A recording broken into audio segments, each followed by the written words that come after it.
Hi guys, welcome to Scotland in Bulgaria. Today it is Baba Marta Day and we're going to put a Martinitsa on my wrist, and now my friend Gergana, who's a Bulgarian, and it's tradition to put it on the wrist, so I'll let her do what she needs to do. Okay. Здравейте, честита Баба Марта! Сега обвързвам една от нашите традиционни мартеници. Нека да кажем малко повече за традицията. Всъщност тя е популярна на Балканите, не само в България, в Северна Македония, в части от Гърция, в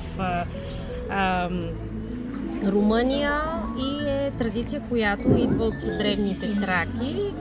Всъщност червеният и белият цвят символизират животът и смъртта, защото червеният е раждането, Богородица, белият цвят е олицетворение на слънцето, на светлината и на отвъдното.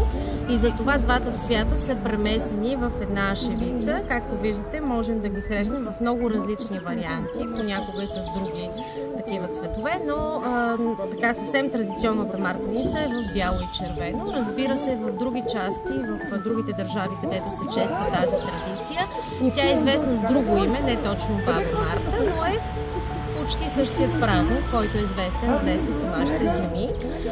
Например, ако не се лъжа, в Румъния се чества 9 дни от 1 до 9 март и там бабата всъщност се смята, че изкачва 9 дни върха нагоре по върховете. Тя е овчарка и така нататък, и се предсказва какви ще бъдат според първите 9 дни от месеца, се предсказва каква ще бъде цялата година.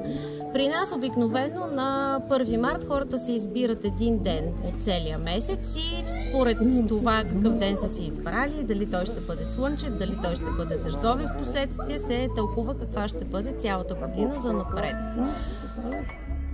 И така, това е нашата традиция. Да ви е честит празника, бъдете бели и червени, румени засмени и една хубава и успешна година.